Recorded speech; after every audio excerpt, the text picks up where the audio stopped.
আমি কয়ে আসতেছি যে বাংলাদেশের বিরুদ্ধে হাসিনার ইন্ডিয়ার হিন্দুত্ববাদীদের শয়তানি রোখার জন্য আমাদের হাসিনার পরিবার আর ইন্ডিয়ারে দৌড়ের উপরে রাখতে হবে। ইন্ডিয়ারে দৌড়ের উপরে রাখতে হবে, ইন্ডিয়াতে সংখ্যালঘু নির্যাতনের ইস্যু তুলে, আর হাসিনারে তার পরিবারের সদস্যের উপর দৌড়ের উপরে রেখে। হাসিনার কোন পরিবারের সদস্যরে প্রথমে দৌড়ের উপরে রাখা যায় আজকে সেটার আলাপ। প্রথমে দৌড়ের উপরে রাখা যাবে হাসিনার মাইয়া পুতুল রে, পুতুল পুতুল পুতুল বিশ্ব স্বাস্থ্য সংস্থা বসাইছে দিল্লিত নিয়া। কিভাবে সেটা রাখা যাবে তার পরিকল্পনা আজকে তৈরি করে দেব আমরা একসাথে। সরকারের কাজ কমায় দিতেছি, সহজ করে দিতেছি, এখন সরকারকে শুধু ইমপ্লিমেন্ট করতে হবে। আসেন, শুরু হোক দৌড়, দ্য রেস। হাসিনার মাইয়া মনে হয় বুঝতে পারিছে যে দৌড়া নিয়ে আসিচ্ছে, তাই ওই কালে প্রিপারেশন নিতেছে। কেন নিতেছে? দেখেন দেখেন দেখেছেন দেখেছেন উনি পুশ আপ দিচ্ছে, বুক ডান কয়, দেখেছেন এরা ব্যায়াম করবি সেটাও ফাঁকিবাজি। ইনকা ফাঁকিবাজি করে এসে বিশ্ব স্বাস্থ্য সংস্থার আঞ্চলিক পরিচালক হয়েছে আর পোস্টিং দিয়েছে দিল্লির, চাকরি পাইছে, এটা ব্যাপার না, ওরে ইন্ডিয়া ট্রেনিং দিতেছে যেন আবার তার নেক্সট জেনারেশনের দাসীরে বাংলাদেশের মাথার উপরে চাপাই দিতে পারে। এই শেখ পরিবার হচ্ছে রয়ের ইন্ডিয়ার 1 নম্বর অ্যাসেট। হাসিনার এইভাবে নিয়ে ট্রেনিং দিছে, জয়রে এইভাবে নিয়ে ট্রেনিং দিছে, পুতুলেরও এইভাবে নিয়ে ট্রেনিং দিতেছে। ওরে বিশ্ব স্বাস্থ্য সংস্থা থেকে পাশায় লাথি দিয়ে খাইতে হবে, ওর চাকরি নট করে দিতে হবে। বাংলাদেশ সরকার কইছে ওর সাথে কাজ করবি না, এটা যথেষ্ট না। বাংলাদেশের মনোনয়নে ওই পদে গেছে, এই মনোনয়ন প্রত্যাহার করতে হবে। কেমনে করতে হবে আজকে সেই আলাপ আমরা দেখব, কিভাবে পুতুলের মনোনয়ন এবং নির্বাচনে প্রতারণার আশ্রয় নেওয়া হয়েছে। এমনকি বিশ্ব স্বাস্থ্য সংস্থা তার স্থির করা স্ট্যান্ডার্ড প্রসিডার এসব কিছু মারাত্মকভাবে উপেক্ষা করেছে। আমাদের শুধু পুতুল না, বিশ্ব স্বাস্থ্য সংস্থার এই নির্বাচনের জন্য অভিযুক্ত করা যায়। আসেন দেখি একে একে কেমনে।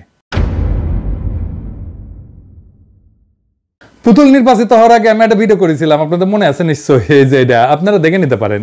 বাংলাদেশের উচিত বিশ্ব স্বাস্থ্য সংস্থার কাছে একটা আনুষ্ঠানিক কূটনৈতিক নোট পাঠানো। ওই নোটে কি লেখা থাকবে কয়ে দিতেছি। ওটি লিখবি যে বাংলাদেশ সরকার সাইমা ওয়াজেদের প্রার্থিতা এবং মনোনয়ন বাতিল করেছে এবং WHO যেন তার নির্বাচন এবং পরবর্তীকালে দক্ষিণ পূর্ব এশিয়ার আঞ্চলিক পরিচালক হিসেবে পুতুলের নিয়োগ অবিলম্বে বাতিল করে দেয়। কেন এটা চাইতেছি তার একটা ব্যাখ্যা সরকারকে দিতে হবে, তাই না? এর কারণ হইতেছে যে তার মনোনয়ন, নির্বাচন এবং নিয়োগের সম্পূর্ণ প্রক্রিয়া WHO নিজস্ব দলিলের বিধি, নীতিমালা, প্রক্রিয়া এবং নৈতিক মানের সুস্পষ্ট লঙ্ঘন এবং অবমাননা। কই কই অবমাননা করছে আসেন এক এক করে দেখি।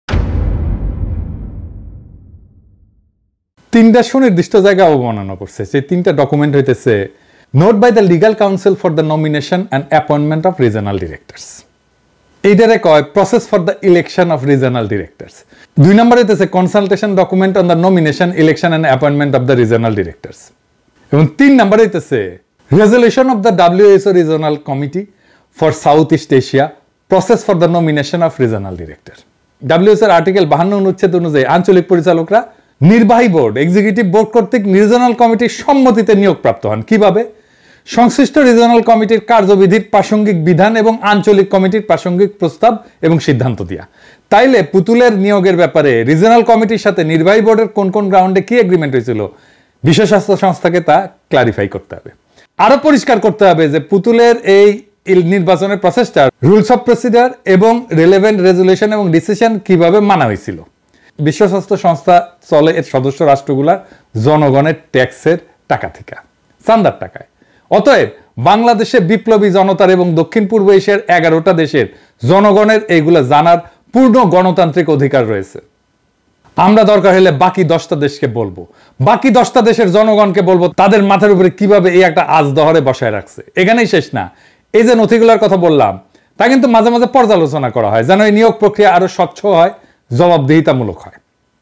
শুধু উদাহরণ হিসেবে দেখাই দিই কোন ডকুমেন্ট বা দলিল নিয়ে কি কি পর্যালোচনা হয়েছে। 2024 সালের জানুয়ারিতে, মানে এই বছরের জানুয়ারিতে 154তম অধিবেশনে নির্বাহী বোর্ডে ওই যে EB 154-38 ওই নথি প্রথমে যেটা দেখাইছিলাম, ওই নথি নিয়ে আলোচনা করছে। ওইটা সেই প্রথম ডকুমেন্ট, যে note by legal council, editor সাহেব দেখাই দেন আগেকার স্ক্রিন থেকে। আঞ্চলিক পরিচালক নির্বাচনের যে বর্তমান কাঠামো সেটা পর্যালোচনা কইরা মনোনয়ন প্রক্রিয়ার স্বচ্ছতা, জবাবদিহিতা এবং নৈতিকতার উন্নতির জন্য সম্ভাব্য পদক্ষেপের বিভিন্ন বিকল্প উপস্থাপন করা হয়েছে। তো এই যে এত নিয়ম কানুন, এত ফ্রেমওয়ার্ক, তার ভিতর দিয়া এই পুতুলের মতো এটা আজদহা কেমনে পরিচালক পদে নির্বাচন হইল, কিভাবে তারা পরিচালক বানানো হইল, বিশ্ব স্বাস্থ্য সংস্থাকে সেইটা পরিষ্কার করতে হবে, ক্লারিফাই করতে হবে, ব্যাখ্যা দিতে হবে। ক্লারিফাই করতে না চাইলে ভালো ভালো তো নিয়োগ বাতিল করে দিলেই চলবে, আমরা মেনে নেব আর কি। শুধু তাই নাই, যে ডাব্লিউএইচওর যে নির্বাহী বোর্ড আঞ্চলিক পরিচালক নির্বাচন প্রক্রিয়া সম্পর্কিত সেই যে লিগ্যাল কাউন্সিলের নোট বিবেচনা করে মহাপরিচালককে সদস্য রাষ্ট্রগুলোর সাথে একটা আনুষ্ঠানিক পরামর্শ সভা আয়োজনের অনুরোধ জানার সিদ্ধান্ত নিয়েছে, কিন্তু যাতে আঞ্চলিক পরিচালক মনোনয়ন প্রক্রিয়া স্বচ্ছতা, জবাবদিহিতা এবং নৈতিকতা এইটা বৃদ্ধির পদক্ষেপ সংক্রান্ত একটা কনসালটেশন ডকুমেন্ট প্রণয়ন করা যায়। এইটা 2024 সালে আঞ্চলিক কমিটিগুলোর বিবেচনার জন্য উপস্থাপন করা হবে, এখনো করা হয়নি, এটা করা হবে। তো পরিচালক নির্বাচনের স্বচ্ছতা নিয়ে এত যখন আয়োজন, তখন আমাদের একটা প্রশ্ন করতেই হবে, পুতুলের নমিনেশন প্রসেসটা বিশ্ব স্বাস্থ্য সংস্থার ট্রান্সপারেন্সি, অ্যাকাউন্টেবিলিটি এবং ইন্টিগ্রিটিকে কিভাবে আসমানে উঠেছে, সম্মান বাড়াইছে, স্বচ্ছতা নিশ্চিত করছে, তা জনগণ জানতে চায়। স্বৈরাচারী, অবৈধ, গণহত্যাকারী, মানবতার বিরুদ্ধে অপরাধ সংগঠনকারী লুটেরা সরকার যদি অযোগ্য প্রার্থীকে নমিনেশন দিয়েও থাকে, তাইলে বিশ্ব স্বাস্থ্য সংস্থার আভ্যন্তরীণ যা ইনহেরেন্ট সুবিবেচনা বোধ, এইটা থেকে কি উচিত ছিল না এই নমিনেশনকে অগ্রহণযোগ্য বলে ঘোষণা করা? কই করলো না কেন? দেখতে হবে তাইলে কোন চাপে ডাব্লিউএইচও এটা গ্রহণ করতে বাধ্য হয়েছে, এবং সদস্য রাষ্ট্রদেরকেও বলতে হবে তারা কেন এই প্রার্থীকে ভোট দিছে। এদের সেই লিগ্যাল কাউন্সিলের ডকুমেন্ট কইতেছে ইংরেজিতে। হ্যাঁ, তো ইংরেজি যেহেতু কইছে তাইলে ঠিকই কইছে, তাই না? তো কি কইছে দেখি। কইছে সাম্প্রতিক মনোনয়নগুলোর অভিজ্ঞতা থেকে এটা স্পষ্ট হয়েছে যে আঞ্চলিক পরিচালকদের মনোনয়ন প্রক্রিয়ার সততা, দায়বদ্ধতা এবং স্বচ্ছতার গুরুত্ব অপরিসীম। প্রার্থীদের যাচাই বাছাই এবং প্রক্রিয়ার স্বচ্ছতা নিয়ে সারা সংস্থায় উন্নত সমন্বিত প্রয়োজনীয়তা বিবেচনা করা যেতে পারে, যা মনোনয়ন প্রক্রিয়ার বিশ্বাসযোগ্যতা এবং বৈধতাকে আরো বাড়িয়ে তুলতে সহায়ক হবে। তা পুতুলের ক্ষেত্রে যাচাই বাছাই, যা ইংরেজিতে কইতেছে স্ক্রুটিনি অফ ক্যান্ডিডেটস, তা আদৌ করা হয়েছে? করা হয়ে থাকলে কারা সেটা কিভাবে করছে তা ডাব্লিউএইচও কে ক্লিয়ার করতে হবে, জানাইতে হবে। Transparency of procedures, credibility, legitimacy of the nomination process কিভাবে রক্ষিত বা প্রতিপালিত হয়েছে? ইংরেজিতে কইছো, সেটা ঠিকই কইছো, আমরা জানতে চাই যে এটা কেমনে এটা প্রতিপালিত হয়েছে, সেটা ব্যাখ্যা দিতে হবে। অবশ্য তার নিয়োগ বাতিল করে দিলে আমরা এই সমস্ত ব্যাখ্যা জানতে চাইবো না, এবারের মতো মাফ করে দিব। আমরা স্মরণ করে দিতে চাই যে নজিরবিহীন ভাবে এই পুতুলের মনোনয়ন নিয়ে একটা সম্পাদকীয় লেখা হয়েছিল ডাক্তারদের সবচেয়ে বড় জার্নাল, মেডিকেল জার্নাল দ্য ল্যান্সেটে। নাম ছিল প্রোটেক্টিং দ্য ইন্টিগ্রিটি অফ ডাব্লিউএইচও's রিজনাল অফিস। ওইখানে কিছু কিছু বিষয় উল্লেখ করা হয়েছিল। বাংলায় কইতেছি, এইটা সাহেব আপনি ইংরেজিটা স্ক্রিনে দেখান রেফারেন্স হিসাবে। প্রার্থী নির্বাচন প্রক্রিয়ার অস্বচ্ছতা এবং কিছু মনোনীত প্রার্থীর যোগ্যতা নিয়ে উদ্বেগ প্রকাশ করা হয়েছে। এই উদ্বেগগুলো নির্বাচন প্রক্রিয়া এবং নির্বাচিত বিশ্ব স্বাস্থ্য সংস্থার আঞ্চলিক পরিচালকদের ভবিষ্যৎ বিশ্বাসযোগ্যতাকে ক্ষতিগ্রস্ত করার ঝুঁকি সৃষ্টি করেছে। দ্য ল্যান্সেটের এই সপ্তাহের একটি ওয়ার্ল্ড রিপোর্টে দক্ষিণ পূর্ব এশিয়া অঞ্চলের নির্বাচন প্রক্রিয়ার মনোনয়ন নিয়ে অভিযোগের বিষয়টি উত্থাপিত হয়েছে, যেখানে এক প্রার্থী মনোনয়নকারী দেশের প্রধানমন্ত্রীর কন্যা। এ ধরনের উদাহরণ ডাব্লিউএইচও নেতৃত্বের সততা নিয়ে আস্থা নষ্ট করে। অযোগ্য প্রার্থীর নির্বাচন ডাব্লিউএইচওর আঞ্চলিক অফিসগুলোর ব্যবস্থাপনায় গুরুতর প্রভাব ফেলে। দেখেছেন মেডিকেল জার্নালে কিভাবে লেখা হয়েছে। এবার আসেন আরেকটা ডাব্লিউএইচও স্ট্যান্ডার্ড নিয়ে আলাপ করি, সেটা হইতেছে প্রার্থীদের মূল্যায়নের মানদণ্ড। এই দক্ষিণ পূর্ব এশিয়া অঞ্চলের আঞ্চলিক অফিসের প্রার্থীদের মূল্যায়নের জন্য একটা মানদণ্ড প্রস্তাবের মাধ্যমে গৃহীত হয়েছিল। সেই প্রস্তাবটা ACARC 65R1। দেখান এডিটর সাহেব। মনোনয়ন নির্দেশিকায় বলা হয়েছে যে প্রার্থীদের এলাকার দেশগুলোর মধ্যে তাদের মধ্যে বিদ্যমান সাংস্কৃতিক, সামাজিক, রাজনৈতিক এবং অর্থনৈতিক বৈচিত্র্যের প্রতি সংবেদনশীলতা এবং শ্রদ্ধা থাকা উচিত। তো এই পুতুলের দক্ষিণ পূর্ব এশিয়ার 11টা দেশের টার্গেট পপুলেশন 2 বিলিয়ন, কিন্তু এই জনগণের কালচারাল, সোশ্যাল, পলিটিক্যাল, ইকোনমিক ডাইভার্সিটির প্রতি কতটুকু শ্রদ্ধা এবং কি কি সংবেদনশীলতা আছে, কোথায় কোথায় দেখাইছে সে, তার ব্যাখ্যা নিয়োগকারী কর্তৃপক্ষ বিশ্ব স্বাস্থ্য সংস্থাকে দিতে হবে। কিন্তু যেহেতু 6টা রিজনাল কমিটি এই ক্রাইটেরিয়াগুলো অ্যাডাপ্ট করছে, সেহেতু এগুলোকে পূরণ করা বাধ্যতামূলক ছিল। তো পুতুলকে এই ক্রাইটেরিয়াগুলো পূরণ করেছিল। আরেকটা সিদ্ধান্ত ছিল এই যে EB 9711 এবং এটা 1996 সালে, এবং আরেকটা প্রস্তাব EB 99 R24, এটা 97 সালের একটা প্রস্তাব ছিল। এই সিদ্ধান্ত এবং প্রস্তাব অনুসারে একটা স্পেশাল গ্রুপ করা হয়েছিল। তারা এক্সিকিউটিভ বোর্ডের কাছে অন্যান্য বিষয়ের পাশাপাশি আঞ্চলিক পরিচালকদের কার্যকালের মেয়াদ, তাদের যোগ্যতা, নির্বাচন পদ্ধতি এর সম্পর্কে সুপারিশ পেশ করছিল। তারা প্রস্তাব করছিল যে ইউরোপে আঞ্চলিক পরিচালক নিয়োগ এবং নির্বাচনের একটা মানদণ্ড নিয়ে কাজ করা হয়েছে, সেটা একটা দাঁড়াইছে মানদণ্ড, তা সারা দুনিয়া প্রয়োগের জন্য বিবেচিত হওয়া উচিত। অর্থাৎ ইউরোপের প্রার্থীর জন্য যে কোয়ালিফিকেশন ক্রাইটেরিয়া, সেইগুলো মানার নৈতিক বাধ্যবাধকতা ছিল এই নিয়োগ প্রক্রিয়ায়। এই নিয়োগে পুতুল কি সেটা পূরণ করছে? যদি পূরণ করে না থাকে, তাইলে দক্ষিণ পূর্ব এশিয়ার 11টা দেশের 2 বিলিয়ন জনগণকে এই মূর্খ ডাইনির হাতে ছেড়ে দিয়া কিভাবে নিশ্চিন্ত বসে আছে বিশ্ব স্বাস্থ্য সংস্থা? এবার আসেন দেখি ন্যূনতম যোগ্যতা কি থাকার কথা ছিল এই পদের জন্য। সংশ্লিষ্ট ক্ষেত্রে 15 বছরের কাজের অভিজ্ঞতা, যার মধ্যে ইন্টারন্যাশনাল স্ট্যান্ডার্ড এবং ম্যান্ডেটরি ইন্টারন্যাশনাল এক্সপিরিয়েন্স এবং আবেদনকারীর নিজের দেশের বাইরের অর্জিত অভিজ্ঞতা অন্তর্ভুক্ত। তাকি সাইমা আওয়াজেদের ছিল পুতুলের হাইয়েস্ট একাডেমিক ডিগ্রি হচ্ছে আমেরিকার একটা 3rd ক্লাস ইউনিভার্সিটির ক্লিনিক্যাল সাইকোলজির উপরে মাস্টার্স ডিগ্রি। তো এই ব্যারি ইউনিভার্সিটি যেটি থেকে ওই পাইছে মাস্টার্স, সেটাকে অ্যাক্রিডিটেড ইনস্টিটিউশন, ওখান থেকে মেলা ক্লিনিক্যাল সাইকোলজির ডিগ্রি এমনি পাওয়া যায়। WHO হলো একমাত্র জাতিসংঘ সংস্থা যার দায়িত্ব স্বাস্থ্য সম্পর্কিত কারিগরি দক্ষতা এটা প্রদান করা সদস্য রাষ্ট্রগুলোতে। আঞ্চলিক পরিচালক পদে WHOর নিজস্ব মানদণ্ড অনুযায়ী প্রার্থীর পাবলিক হেলথের ব্যাকগ্রাউন্ড থাকতে হবে এবং বৈশ্বিক স্বাস্থ্য ক্ষেত্রে ব্যাপক অভিজ্ঞতা থাকা প্রয়োজন। এবং এই পদের জন্য প্রার্থীদের মূল্যায়নের জন্য প্রয়োজনীয় মানদণ্ড কিন্তু উল্লেখ করা ছিল। কি কি? 1 নাম্বার, শক্তিশালী টেকনিক্যাল এবং পাবলিক হেলথ ব্যাকগ্রাউন্ড এবং বৈশ্বিক স্বাস্থ্য ক্ষেত্রে ব্যাপক অভিজ্ঞতা। 2 নাম্বার, সংগঠন ব্যবস্থাপনার দক্ষতা। 3 নাম্বার, পাবলিক হেলথের বা জনস্বাস্থ্যের নেতৃত্বের প্রমাণিত ঐতিহাসিক নজির। 4 নাম্বার, সাংস্কৃতিক, সামাজিক এবং রাজনৈতিক পার্থক্যের প্রতি সংবেদনশীলতা। 5 নাম্বার, WHOর কাজে দৃঢ় প্রতিশ্রুতি বা কমিটমেন্ট। তো সাইমা আওয়াজেদের কি স্ট্রং টেকনিক্যাল এবং পাবলিক হেলথ ব্যাকগ্রাউন্ড আছে, এক্সটেন্সিভ এক্সপেরিয়েন্স আছে গ্লোবাল হেলথ এবং প্রুভেন হিস্টোরিক্যাল এভিডেন্স আছে ফর পাবলিক হেলথ এবং লিডারশিপের? আমি উত্তর দেব না। আমি বললে তো বলবে যে আমি দেখতে পারি না তাই বলতেছি। আমি বরং যুক্তরাজ্যের ফিনান্সিয়াল টাইমস থেকে রেফারেন্স দিই, তারা কি বলছিল। এই আর্টিকেলের বাংলা হইতেছে যে বাংলাদেশের প্রধানমন্ত্রী মাইনারে ঠেলা দিয়া বিশ্ব স্বাস্থ্য সংস্থা পরিচালক করার চেষ্টার স্বচ্ছতা নিয়ে প্রশ্ন উঠি লিখিছে যে সাইমা ওয়াজেদ হইল দক্ষিণ পূর্ব এশিয়া WHO পরিচালক পদের জন্য মনোনীত 2 প্রার্থীর একজন, যিনি 11টি দেশের 200 কোটি মানুষের জন্য প্রত্যেক বছর $50 কোটি বাজেটের তদারকি করবেন। নির্বাচন সংক্রান্ত নথি অনুযায়ী এই পুতুল স্কুল মনোবিজ্ঞানী হিসাবে প্রশিক্ষিত। স্কুল মনোবিজ্ঞানী মানে স্কুলের, কলেজ বিশ্ববিদ্যালয় না। এবং বাংলাদেশে একটা দাতব্য এবং নীতিমালা গবেষণা সংস্থা পরিচালনা করে। তার অধিকাংশ কাজই হচ্ছে অটিজমকে কেন্দ্র করে। তবে নথিগুলোতে উল্লেখ করা হয়নি তার আন্তর্জাতিক সংস্থা পরিচালনা বা উল্লেখযোগ্য বাজেট ব্যবস্থাপনার কোনো অভিজ্ঞতা আছে কিনা। ল্যান্ডসেট তার আবেদন ফর্মে সেই অংশটা উল্লেখ করে যেখানে তিনি এমন একটা বেসরকারি সংস্থার সাথে কাজে বর্ণনা করছেন যা তিনি প্রতিষ্ঠা করছেন এবং যেখানে মাত্র 12 জন কর্মী কাজ করে। মাত্র 12 জন এমপ্লয়ির এনজিও ব্যবসা করে সাইমা ওয়াজেদ। সেটা দিয়ে competence in organisational management and experience in managing transitional organisations with significant budgets কিভাবে অর্জিত হইল তার ব্যাখ্যা কি? আমরা আরো স্মরণ করাই দিতে চাই ল্যান্ডসেটের ওই যে এডিটোরিয়ালটা, ওখানে কি উল্লেখ করা হয়েছিল? মনোনীত প্রার্থীদের আরো গভীরভাবে যাচাই করার সুযোগ এমন ব্যক্তিদের নির্বাচন ঝুঁকি কমাইতে পারে যাদের প্রয়োজনীয় কারিগরি দক্ষতা এবং ব্যক্তিগত সততার মান পূরণে ঘাটতি রয়েছে। আঞ্চলিক পরিচালকদের বিশাল সমন্বয় ক্ষমতা রয়েছে এবং তারা তাদের অঞ্চলগুলিকে বৈশ্বিক মঞ্চে উপস্থাপন করেন। তাদের চ্যালেঞ্জগুলো সার্বজনীন স্বাস্থ্যসেবা, যুদ্ধের বা সংকটের সময় স্বাস্থ্য, মানবিক জরুরি অবস্থা মোকাবেলা এবং জলবায়ু কার্যক্রমের চারপাশের রাজনৈতিক সংবেদনশীলতার সাথে কাজ ত্বরান্বিত করার জন্য প্রমাণিত রাজনৈতিক, কূটনৈতিক এবং যোগাযোগের দক্ষতা সহ কারিগরি দক্ষতার প্রয়োজন আছে। তাদের স্বাধীনতা এবং সততার জন্য সুনাম তাদের কাজকে গতিশীল করার ভিত্তি হিসেবে কাজ করে। WHOর আঞ্চলিক পরিচালকদের নির্বাচনে এখানে আরো গুরুত্ব দেওয়ার সময় এসেছে। দ্য ল্যান্ডসেটের সংবাদ প্রতিবেদনে আরো উল্লেখ করে যে সাইমা ওয়াজেদের প্রার্থিতা হয়তো এই বছরের শুরুর দিকে বাংলাদেশে তার দাদার নামে, মানে ওই তার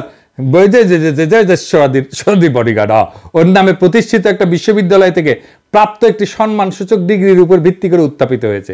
নিবন্ধটি তার প্রকাশ্য আবেদন ফর্ম সম্পর্কে উল্লেখ করে, যেখানে স্কুল মনোবিজ্ঞানী হিসেবে তার অভিজ্ঞতা এবং অটিজমের জন্য তার অ্যাক্টিভিজমের ইতিহাস সংক্ষেপে বর্ণিত হয়েছে। ল্যান্ডসেট হার্ভার্ড স্কুলের গ্লোবাল হেলথ এবং সোশ্যাল মেডিসিন বিভাগের অধ্যাপক সালমান কেশাবজির উদ্ধৃতি দিয়ে বলছে, WHO দক্ষিণ পূর্ব এশিয়া অঞ্চলের আঞ্চলিক পরিচালক হিসেবে নির্বাচিত ব্যক্তির উন্নত চিকিৎসার, জনস্বাস্থ্য প্রশিক্ষণ থাকা এবং নেতৃত্ব প্রদানের প্রমাণিত রেকর্ড থাকা গুরুত্বপূর্ণ। সারা পৃথিবীতে অসংখ্য স্কুলে লক্ষ লক্ষ স্কুল সাইকোলজিস্ট আছে। সাইকোপ্যাথ মায়ের সাইকোপ্যাথ মাইয়া সাইমা ওয়াজেদের সীমাহীন প্রতারণা, ভুল, মিথ্যা তথ্য দেওয়া সত্ত্বেও তার নিয়োগ এখনো কিভাবে বহাল আছে? বিশ্ব স্বাস্থ্য সংস্থাকে সেই ব্যাখ্যা দিতে হবে। ব্যাখ্যা দিতে লজ্জা লাগলে তাড়াতাড়ি নিয়োগ বাতিল করতে হবে। আবেদন ফর্মের জনস্বাস্থ্য নেতৃত্বে অংশে সাইমা ওয়াজেদ কেবল লিখছে যে আমি বেশ কয়েকটি আন্তর্জাতিক সম্মেলন, ইউনাইটেড নেশন জেনারেল অ্যাসেম্বলির সাইড ইভেন্ট এবং অন্যান্য জাতীয় সম্মেলনের জন্য পরিকল্পনা এবং কারিগরি দক্ষতা প্রদান করছি। এবং যোগ করছেন তিনি অসংখ্য প্যানেলে বক্তৃতা দিচ্ছেন। সাইমা ওয়াজেদের কতগুলো এবং সুনির্দিষ্টভাবে কোন ইন্টারন্যাশনাল কনফারেন্স এবং ইউনাইটেড নেশন জেনারেল অ্যাসেম্বলির সাইড ইভেন্টের কি কি ডিজাইনে কোন কোন তারিখে করছে এবং তাদেরকে কি কি অবিস্মরণীয় টেকনিক্যাল এক্সপার্টাইজ প্রদান করছে তার বিবরণ যেন তিনি ওইসব সংস্থা এবং কনফারেন্স কর্তৃক সত্যায়িত এবং প্রত্যায়িত করে ইউএন সিস্টেমসকে এবং বিশ্ববাসীকে অবহিত করেন, সেই কৈফিয়ত তার কাছে চাইতে হবে বিশ্ব স্বাস্থ্য সংস্থার কাছে। এই প্রসঙ্গে নেপালে আরেকজন যে ক্যান্ডিডেট ছিল তার যোগ্যতার সাথে সাইমা ওয়াজেদের যোগ্যতার তুলনা বিষয়টা আমি স্মরণ করিয়ে দিতে চাই। ওই যে ফিনান্সিয়াল টাইমসের ওই নিবন্ধে কিছু বিষয় উল্লেখ করা হয়েছে। লিখছে যে তিনি নেপালের অভিজ্ঞ WHO কর্মকর্তা শম্ভু আচার্যের বিরুদ্ধে প্রতিদ্বন্দ্বিতা করছেন, যিনি প্রায় 30 বছর ধরে এই জাতিসংঘ সংস্থায় রয়েছেন, জনস্বাস্থ্যে PhD ডিগ্রিধারী।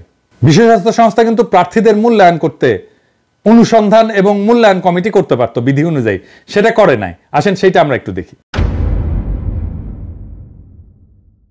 এই কমিটি যেটা বোর্ড সুপারিশ করতে পারে, যে মূল্যায়ন কমিটি নির্ধারিত মানদণ্ডের ভিত্তিতে প্রার্থীদের মূল্যায়ন করতে পারে। এইটা ধরেন যে সিভি পাঠানোর যে স্ট্যান্ডার্ড ফর্মে প্রেরিত তথ্য এবং তার ফাইল মূল্যায়নের মাধ্যমে এবং প্রার্থীদের সাক্ষাৎকার গ্রহণের মাধ্যমে করতে পারে। কমিটি প্রার্থীদের জন্য একটা যথাযথ পর্যালোচনা মূল্যায়ন কমিশন করতে পারে। আঞ্চলিক কমিটির মাধ্যমে একটা শর্ট লিস্ট তৈরি করবে। কমিটি প্রার্থীদের যোগ্যতা যাচাই করবে, প্রার্থীদের আগ্রহের ঘোষণা বিবেচনা এবং সচিবালয়ের সহায়তায় অযোগ্য প্রার্থীদের অযোগ্য ঘোষণা করার ক্ষমতা পাইতে পারে। যেমন রেফারেন্স যাচাইয়ের ব্যবস্থা, ওই যে সমস্ত জিনিস বলছে আমি অমুক মিটিং করছি, তমুক মিটিং করছি, সাইড ইভেন্ট করছি, সেই রেফারেন্স যাচাইয়ের ব্যবস্থা WHO-কেই করতে হইতো। তার সমস্ত যোগ্যতা, তার সমস্ত চাকরি বাকরি, কি কি কাজ করছে, সমস্ত ইতিহাস, সমস্ত রেফারেন্সে যথাযথ পর্যালোচনা করতে পারত। তো এটারে বলা হয় সার্চ অ্যান্ড ইভ্যালুয়েশন কমিটি। এটা গঠন করা হয়েছিল কি, প্রার্থীদের শর্টলিস্ট করা হয়েছিল কি, এই যে ডিউ ডিলিজেন্স বলে এটাকে করা হয়েছিল, প্রার্থীদের যোগ্যতার ভেরিফিকেশন করা হয়েছিল, না করা থাকলে কেন করা হয় নাই, গণহত্যাকারী লুটেরার কন্যার ক্রিমিনাল রেকর্ডস কি যাচাই করা হয়েছে, রেফারেন্স চেক করা হয়েছে। আমরা তো শুনি যে তার নামে নাকি আর্থিক দুর্নীতির তথ্য আছে বিভিন্ন জায়গায়, তার স্বামীর বিরুদ্ধে মামলা টামলা হয়েছে। আর একটা গুরুত্বপূর্ণ বিষয় হচ্ছে কনফ্লিক্ট অফ ইন্টারেস্ট বা স্বার্থের সংঘাত। এটা কেমনে ডিল করছে বিশ্ব স্বাস্থ্য সংস্থা, এটা তার ডিল করা উচিত ছিল। আপনি এমন কোন পজিশনে থাকতে পারেন না যেখানে আপনি আরেকটা রাষ্ট্রের সাথে ডিল করবেন, কিন্তু সেই রাষ্ট্রের প্রধান নির্বাহী তার মা। তো এই কনফ্লিক্ট অফ ইন্টারেস্টের ব্যাপারে আমি কিছু না বলি, বরং হিমাল সাউথ এশিয়ান ম্যাগাজিনের অবজারভেশনটা একটু তুলে ধরি। ল্যান্ডসেটের রেড ফ্ল্যাগ গুলো দেখিয়েছে যে ওয়াজেদের মনোনয়ন বিশ্ব জনস্বাস্থ্য চিকিৎসা সম্প্রদায়ের জন্য কতটা উদ্বেগজনক। তার প্রার্থিতা স্বার্থের সংঘাতের বিষয়ে উদ্বেগের কারণ হয়ে দাঁড়িয়েছে, তারা কিন্তু বলতেছে কনফ্লিক্ট অফ ইন্টারেস্টের কথা। যদি তিনি এই পদে নির্বাচিত হন, তবে WHO পক্ষ থেকে তার মায়ের সরকারের কাছে স্বাধীন নিরপেক্ষ নীতি পরামর্শ প্রদান তার দায়িত্ব হবে। বাংলাদেশের গণমাধ্যম পুতুলের মনোনয়ন নিয়ে কোনো সমালোচনামূলক বিশ্লেষণ প্রকাশ করেনি। দেশের একজন জ্যেষ্ঠ সাংবাদিক হিমাল সাউথ এশিয়ানকে জানান, প্রথম পরিবার মানে এই হাসিনার পরিবার সম্পর্কে সমালোচনা প্রকাশ না করার বিষয়টা একটা অলিখিত নিয়ম আছে বাংলাদেশে। এবার আসেন দেখি আঞ্চলিক পরিচালক মনোনয়নের আচরণবিধি রক্ষা করা হয়েছে কিনা। আঞ্চলিক পরিচালক মনোনয়নের একটা আচরণবিধি আছে WHO-র, সেটাই যে এই ডকুমেন্টে প্রস্তাবের মাধ্যমে গৃহীত হয়েছিল। এবং এই আচরণবিধি মাইনা চলাটা বাধ্যতামূলক যে কোনো প্রার্থীর জন্য। আপনারা তো জানেন যে এমনকি বাংলাদেশে নানা ক্ষেত্রে আচরণবিধি আছে, যেমন ধরেন নির্বাচনের সময় আচরণবিধি আছে না, কি ধরেন দেয়ালে পোস্টার লাগানো যাবে না, দড়ি টাঙায় তার মধ্যে পোস্টার লাগাইতে হবে, এক রঙের পোস্টার ছাপাইতে হবে, ভোটারদের টাকা উপহার দেওয়া যাবে না ইত্যাদি। পুতুল আচরণবিধি লঙ্ঘন করছে কিনা এটা আমরা ল্যান্ডসেটের ওই নিবন্ধ থেকে দেখি। আমি কইলে তো কইবে যে আপনি দেখতে পারেন না। ল্যান্ডসেটের নিবন্ধে বলছে সাইমা ওয়াজেদ WHO-র নৈতিক মান লঙ্ঘন করেছেন কিনা তা নিয়ে প্রশ্ন উত্থাপন হয়েছে। এতে উল্লেখ করা হয়েছে যে তার সামাজিক যোগাযোগ মাধ্যমে এই বছরের শুরুতে ব্রিক্স এবং G20 সম্মেলনে তার মায়ের সাথে তোলা ছবি রয়েছে, যেখানে তিনি মার্কিন প্রেসিডেন্ট জো বাইডেন এবং চীনের প্রেসিডেন্ট শি জিনপিং সহ বিশ্ব নেতাদের সাথে সাক্ষাৎ করেছেন। এ প্রসঙ্গে WHO-র একজন আভ্যন্তরীণ ব্যক্তি মনে করে যে বিশ্ব স্বাস্থ্য সংস্থাতে কাজ করে, তার বক্তব্য হচ্ছে, এটা উল্লেখ করছে, তার বক্তব্য হচ্ছে তিনি বলছেন যদি তিনি বৈশ্বিক সম্মেলনে প্রচারণা চালিয়ে থাকেন তাহলে তিনি আঞ্চলিক পরিচালক মনোনয়নের জন্য WHO-র আচরণবিধি লঙ্ঘন করেছেন এবং তার প্রার্থিতা বাতিল ঘোষণা করা হতে পারে। এই বিষয়টি WHO-র আইন উপদেষ্টার কাছে পাঠানো উচিত। WHO-কে পাঠাইছিল এটা। ওই বিশ্ব স্বাস্থ্য সংস্থার এই ভিতরের লোক আরো বলছেন রাজনীতি সবসময় ভূমিকা পালন করে, তবে আঞ্চলিক পরিচালক পদটি একটা কারিগরি ভূমিকা এবং যদি তা শুধুমাত্র ব্যক্তিগত সংযোগের ভিত্তিতে নিয়োগ করা হয় তবে WHO-র সুনাম মারাত্মকভাবে ক্ষতিগ্রস্ত হবে। আবার ল্যান্ডসেট কিন্তু সাইমা ওয়াজেদের সাথে যোগাযোগ করতে পারেনি। ও ওই পুতুলের আবেদন ফর্মে যে ইমেল অ্যাড্রেস দেওয়া ছিল, ল্যান্সেট ইমেল পাঠাইছিল, ওটা ফেরত আসছে, তার মানে ওই ইমেলটাও ভুয়া ছিল। তাইলে এই আচরণবিধি সে মানছিল? মানে নাই। আর একটা আইন ছিল ডিসক্লোজার অফ ক্যাম্পেইন অ্যাক্টিভিটিস, মানে প্রচারণা কার্যক্রম এটা প্রকাশ করা। এটা মানা হয়েছিল কি? আসেন একটু দেখি। আচরণ বিধি অনুসারে সদস্য রাষ্ট্র এবং প্রার্থীদের তাদের প্রচারণা কার্যক্রম, যেমন বৈঠক, কর্মশালা, সফর, এইসব প্রকাশ করতে হবে, যা আঞ্চলিক অফিসের ওয়েবসাইটে একটা নির্দিষ্ট পেজে প্রার্থী আপলোড করে দিতে পারবে। এমনকি স্বচ্ছতা বৃদ্ধির জন্য সদস্য রাষ্ট্রগুলোর প্রতি তাদের প্রচারণা কার্যক্রম প্রকাশ করার আহ্বান জানানো হয়েছে। যেমন বর্তমান আচরণবিধিতে অতিরিক্ত ভ্রমণ নিরুৎসাহিত করা হয়েছে। এটা কারণ আছে, অতিরিক্ত খরচ এড়ানো, এবং সব প্রার্থীর তত টাকা নাই, ওর মায়ের মতো লুটের টাকা নাই যে এরকম করে খরচা করবে। সব প্রার্থীর জন্য একটা লেভেল প্লেইং ফিল্ড নিশ্চিত করা। এইবার দেখি একটা বিদেশি সংবাদ মাধ্যম থেকে এইসব অনুসরণ করা হয়েছে কিনা। এখন ফিনান্সিয়াল টাইমসে লিখতেছে যে নির্বাচনের আগে তিনি একটা হাই প্রোফাইল কূটনৈতিক সফরে বেরিয়েছেন, যেখানে তিনি তার মায়ের সাথে নিউ ইয়র্কে জাতিসংঘের সাধারণ পরিষদ এবং এই মাসে নয়াদিল্লিতে G20 নেতাদের শীর্ষ সম্মেলনে যোগ দেন। তিনি তার মায়ের সাথে বিশ্ব নেতাদের সাথে একাধিক বৈঠকের ছবি প্রকাশ করেছেন, যার মধ্যে রয়েছে WHO মহাপরিচালক, নিউ ইয়র্ক সিটির mayor Eric Adams. United Nation general assembly আগে এবং G20-তে যুক্তরাষ্ট্রের প্রেসিডেন্ট জো বাইডেন এবং ভারতের প্রধানমন্ত্রী নরেন্দ্র মোদী তিনি এই মাসে জাকার্তায় আসিয়ান শীর্ষ সম্মেলনে এবং আগস্টে জোহান্সবার্গে ব্রিক্স শীর্ষ সম্মেলনে যোগ দেন, যেখানে তিনি চীনের প্রেসিডেন্ট শি জিনপিং এর সাথে সাক্ষাৎ করেন। জনগণের মালিকানার মিলিয়ন মিলিয়ন ডলার ব্যয় করে সাইমা ওয়াজেদ কোথায় কোথায় অবৈধ, নির্লজ্জ কি কি ক্যাম্পেইন করছে তার বিবরণ রিজনাল অফিসের ওয়েবসাইটে প্রকাশ করা হয়েছে কি? এই যে এক্সেসিভ স্পেন্ডিং অন ট্রাভেল, এটার অডিট করা হয়েছে কি? বাইল্যাটারাল ট্রাভেল ক্যাম্পেইন, এটা অ্যাকসেপ্টেবল? সেটা এক্সিকিউটিভ বোর্ড যাচাই করে দেখছে কি? আচরণবিধিতে আছে যে limited number of pre identified health related ইভেন্টসে ক্যাম্পেইন পরিচালনা করতে হবে। সেটা কি করছে? প্রি আইডেন্টিফিকেশনের কাজ কে বা কারা করছে? ট্রাভেলগুলো অথরাইজ করছে কে? কারণ এই যে প্রচারণার জন্য যে ট্রাভেলগুলো করতে হবে সেটা WHO আচরণবিধি কমিটি দিয়ে অথরাইজ করতে হবে। ট্রাভেলগুলো কে অথরাইজ করছে? লেভেল প্লেইং ফিল্ড হয়েছে? ওই ফিনান্সিয়াল টাইমসের নিবন্ধে বলা হয়েছে যে বাংলাদেশ তার প্রধানমন্ত্রী কন্যাকে WHO দক্ষিণ পূর্ব এশিয়া অঞ্চলের পরবর্তী প্রধান হিসেবে মনোনীত করেছে। এই অঞ্চলের বর্তমান এবং সাবেক কর্মকর্তারা এবং স্বাস্থ্য বিশেষজ্ঞরা ফিনান্সিয়াল টাইমসকে দেওয়া সাক্ষাৎকারে WHO নির্বাচন প্রক্রিয়া নিয়ে উদ্বেগ প্রকাশ করছে এবং ওয়াজেদের যোগ্যতা, উপযুক্ততা নিয়ে প্রশ্ন তুলছে। জাতিসংঘের সাবেক সহকারী মহাসচিব কুলচন্দ্র গৌতম বলেন, যদি তিনি প্রধানমন্ত্রী কন্যা না হতেন আমি মনে করি না যে তিনি একটা গুরুত্ব সহকারে বিবেচিত প্রার্থী হইতেন। মানে তার এই প্রার্থী হওয়ার ন্যূনতম যোগ্যতা নাই। উনি বলছেন যে ওয়াজেদের জীবন বৃত্তান্ত খুবই দুর্বল। তিনি বলেন এটি জাতিসংঘ ব্যবস্থা বা WHO জন্য ভালো চিত্র দেয় না। এটা স্পষ্টতই স্বজনপ্রীতি। ফিনান্সিয়াল টাইমস আবার পুতুলে জিজ্ঞেস করছিল, পুতুল কইছে কি যে এই যে স্বজনপ্রীতির অভিযোগগুলো অপমানজনক এবং তার প্রাসঙ্গিক দক্ষতার অংশ হিসেবে তার প্রচারণা অভিজ্ঞতার উল্লেখ করে বলেন যে আমি জানি না এটা কি শুধু এই জন্যই যে আমি একজন মুসলিম নারী, নাকি আমার মা একজন রাজনীতিবিদ। তীব্র ইসলাম বিদ্বেষী মায়ের এই বুদ্ধি প্রতিবন্ধী মেয়ে যে চামে মুসলিম নারী কার্ড খেলে দিল, সেটা WHO লিবারেল কুতুবেরা কিভাবে হজম করলো? ওর মাও কালে এইভাবে ইসলাম কার্ড খেলতো। সংসদে দাঁড়ায় বলছিল আমেরিকা রেজিম চেঞ্জ করে, মুসলমান দেশগুলোতে বেশি করে। জাউরার বংশ তো জাউরাই জন্মায়, তাই না? যে দেশটা আমাদের কথা কথা গণতন্ত্রের সবক দেয়, আর আমাদের বিরোধী দল থেকে শুরু করে কিছু কিছু লোক তাদের কথায় খুব নাচন কোদন করছেন, উঠবস করছেন, উৎফুল্ল হচ্ছেন। হ্যাঁ, তারা যে কোনো দেশে ক্ষমতা উল্টাতে পারে, পাল্টাতে পারে, আর বিশেষ করে মুসলিম দেশগুলি তো আরো বেশি। তবে ভালো কথা হচ্ছে যে এই এক্সিকিউটিভ বোর্ড এই পরিচালক নির্বাচনের প্রক্রিয়া সম্পর্কে আইন পরামর্শকের নোট পর্যালোচনা করে মহাপরিচালককে একটা অনুরোধ করে। সেই অনুরোধটা কি? 2024 সালে যে আঞ্চলিক কমিটিগুলোর কাছে আঞ্চলিক পরিচালক মনোনয়ন প্রক্রিয়ায় স্বচ্ছতা, দায়বদ্ধতা এবং সততা বাড়ানোর ব্যবস্থা সম্পর্কিত একটা নথি উপস্থাপন করেছিল। ওই যে ওইটা EB 15438 পৃষ্ঠা 11 এবং অনুচ্ছেদ 41, ওইখানে সাইমা ওয়াজেদের নির্বাচন প্রক্রিয়ার স্বচ্ছতা, জবাবদিহিতা এবং ইন্টিগ্রিটির একটা বিবরণ সম্মিলিত ডকুমেন্ট 2024 সালে সাবমিট করার কথা। ওই ডকুমেন্ট দেখতে চায় বাংলাদেশের জনগণ। এটা কি সাবমিট করা হয়েছে? বাংলাদেশ সরকারকে অবশ্যই ডকুমেন্টের কপি দেখতে চাইতে হবে। পররাষ্ট্র মন্ত্রণালয় আর স্বাস্থ্য মন্ত্রণালয় কি জানে এসব? এখন প্রশ্ন হচ্ছে যে বাতিল হইতে পারে কি পুতুলের নিয়োগ? নিয়োগ হয়ে যাওয়ার পরেও কর্মরত থাকা গেলে নিয়োগ বাতিল হইতে পারে। আগের উদাহরণ আছে।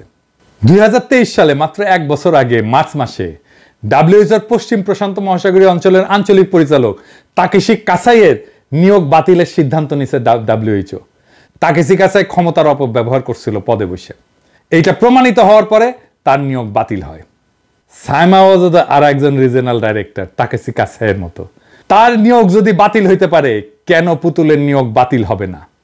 যে প্রক্রিয়া টার্মিনেট করা হয়েছিল তাকেশি কাসাইকে, একই প্রক্রিয়া টার্মিনেট করা যায় সাইমা ওয়াজেদ পুতুলকে। তাকেশি কাসাইয়ের যা অপরাধ ছিল তার চেয়ে 1000 গুণ বেশি অপরাধ এই সাইমা ওয়াজেদের প্রতারণা এবং ভুল তথ্য দেওয়ার কারণে। শুধু প্রফেসর ইউনূস সরকারকে একটা চিঠি লিখতে হবে বিশ্ব স্বাস্থ্য সংস্থাকে। কোন কোন আইন, বিধি আর ধারার রেফারেন্সে চিঠি লিখতে হবে তা আমি ভিডিওতে দেখাইলাম।